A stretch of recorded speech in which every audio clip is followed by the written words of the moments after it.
Hola estudiantes de Historia Contemporánea de América Latina. En este video vamos a hablar sobre algunas características centrales del tema número 7, el crecimiento urbano y los cambios en la estructura social de América Latina en las décadas centrales del siglo XX, básicamente entre 1930 y 1980.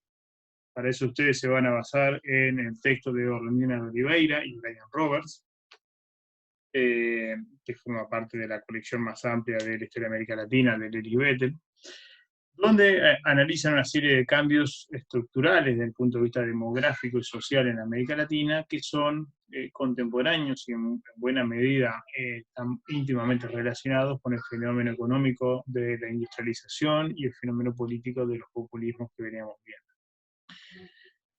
Pero antes de entrar en detalle en las características del tema, ¿no?, es necesario entender algunos conceptos demográficos importantes. Y el primero de ellos es el de transición demográfica.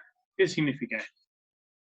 La región de América Latina en las décadas centrales, sobre todo a partir de los años 40, vive un proceso de transformación de lo que se llama un patrón demográfico antiguo a uno moderno.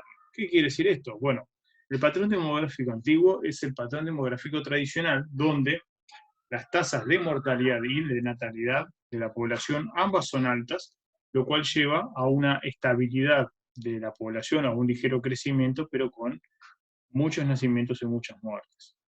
En cambio, el patrón demográfico moderno se caracteriza precisamente por lo contrario: bajas tasas de natalidad y bajas tasas de natalidad y bajas tasas de mortalidad, lo cual también nos lleva a un lento crecimiento o una cierta estabilidad, pero con pocos cambios en los componentes, es decir, nacen pocos y se mueren pocos.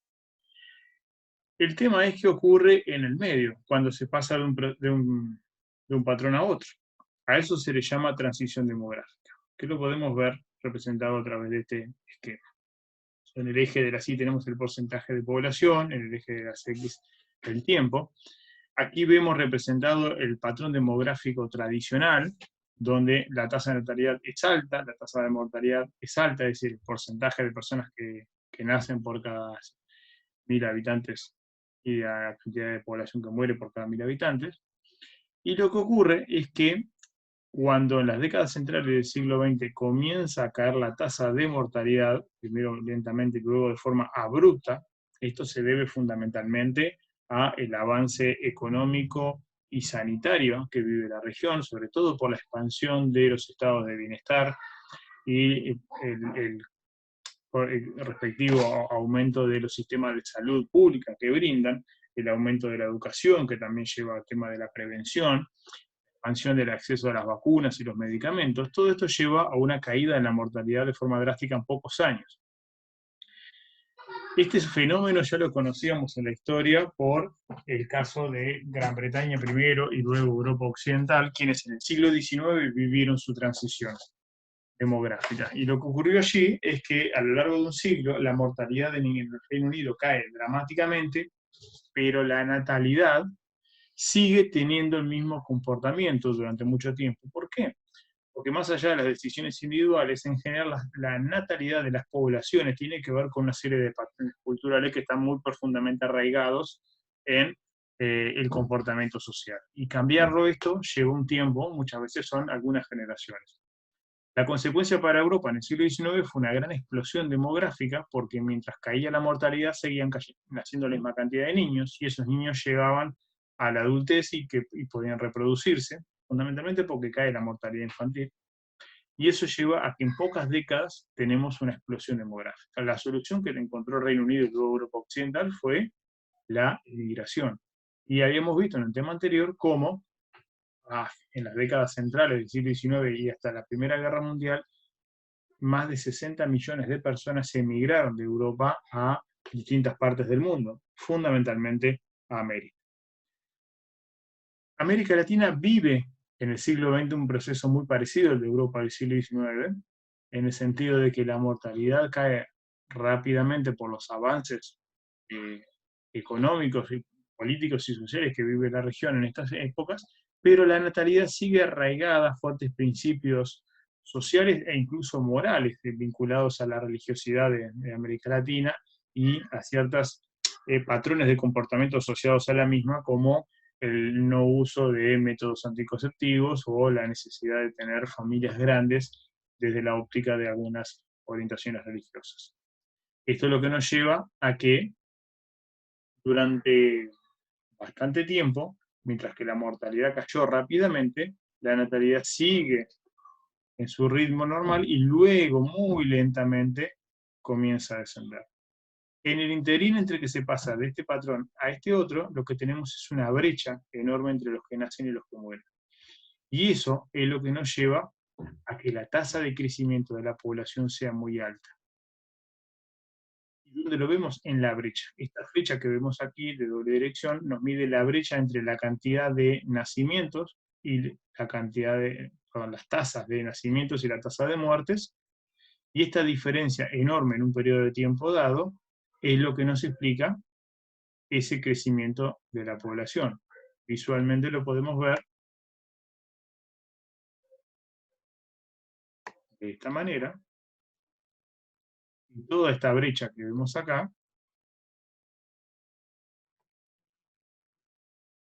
esa enorme diferencia es lo que explica que durante varias décadas la población de América Latina crezca explosivamente. Y en particular en dos países muy notorios, que son los casos de Brasil y México, cuya población más que se duplica en este periodo.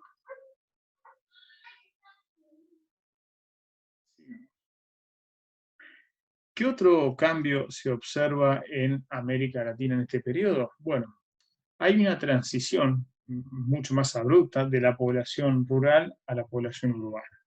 Es decir, hacia 1930 la gran mayoría de los habitantes de América Latina son población rural, pero a partir de estos años y de la mano de la rápida urbanización que se vive, de las políticas de industrialización y de que cada vez son más importantes los servicios como forma de ganarse la vida, pero también como polo de atracción, lo que brindan las ciudades, es que un número muy grande de la población se desplaza del entorno rural al entorno urbano. También está vinculado con el estancamiento de ciertas políticas agrarias que en esta época no cambian o que viven un estancamiento producto del privilegio del desarrollo industrial. Eso lleva a que no haya posibilidades de expansión del empleo en el entorno rural y por lo tanto mucha gente tenga que migrar al campo. ¿Bien? Una de las características también que vemos acá es que esta urbanización, que incluso va a alcanzar niveles similares en algunos países y superiores en el caso de otros a los del mundo desarrollado, se desarrolla de forma diferente a estos. Sobre todo porque hay una gran heterogeneidad en los patrones de estratificación. Son ciudades que van a crecer de forma muy desestructurada, un poco vertebradas, es decir, con centros dinámicos y periferias sumamente marginadas, lo cual lleva a una explosión urbana de forma muy desigual. En términos numéricos, nosotros lo que podemos observar, por ejemplo, si tomamos el caso de este conjunto de países, Argentina, Brasil, Chile, Colombia, México y Perú, que juntos representan el 85% de la población, lo que observamos es un dato muy interesante. En 1940, 37,7% vivía en áreas urbanas. En 1980 eran el 69,4%.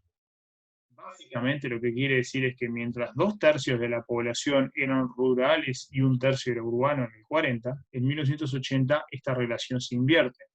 2/3 de la población son urbanos, mientras que solo 1/3 queda viviendo en el campo o en pequeños poblados vinculados al mismo. En esta tabla nosotros podemos encontrar este fenómeno muy claramente. ¿Sí? Aquí vemos la distribución de la población para 1940, la población rural 62,6%, mientras que la urbana representaba el 37,4%. Y dentro de ese 37,4% que encontramos que el 20% viven en pueblos, es decir, si miramos las referencias acá, quiere decir áreas urbanas mayores a 2.000 habitantes, ¿sí? Para referirnos a el área urbana. Los pueblos son aquellos que tienen, me corrijo, menos de 100.000, lo cual si lo llevamos al caso uruguayo es bastante significativo, porque si exceptuamos Montevideo para la época, ninguna otra de las agrupaciones urbanas que nosotros llamamos ciudades no pasaban de ser pueblos. Pero lo que tenemos que 20 son pueblos, 4 con 3 ciudades intermedias, que son las ciudades entre 100.000 y 2 millones, y las metrópolis, o sea, las grandes ciudades representan ese 13% de la población. Tomamos los 3 grupos urbanos, me tiene que dar 37,4, y es básicamente el, eh, el, el tercio de la población urbana. Y el total de la población, que lo vemos entre paréntesis, es 95 millones de habitantes. Fíjese lo que ocurre 40 años después. Primero que la población casi que se triplica, pasa a 260 millones. Y esa población crece a una tasa anual de 2,6%. Es decir, cada año aumenta 2,6% respecto al año anterior. Y a lo largo de 40 años, ese 2,6 modesto que vemos acá implica que casi se triplique la población latinoamericana. Pero ¿de qué manera se triplica esa población? Observemos cómo se distribuye en el 80 que veníamos señalando. ¿Sí? Se invierte la relación. El 30% nomás vive en el medio rural, mientras que 2/3, 69,5, viven en el entorno urbano.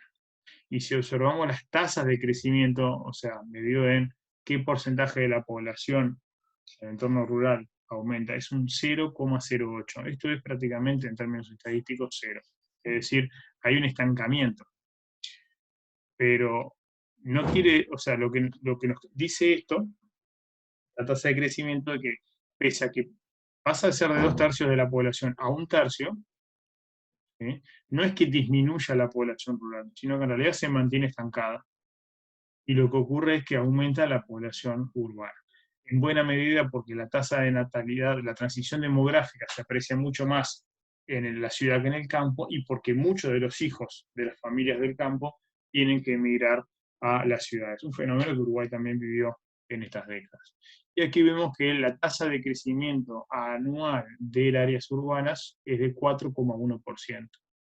Y si miramos estos números, para ver el desglose, lo que encontramos es que el grupo de ciudades o de aglomeraciones urbanas que más crece es el de las ciudades intermedias, cuya tasa de crecimiento es de 6,3%, lo cual nos habla de un crecimiento en 40 años de 6,3% anual muy significativo.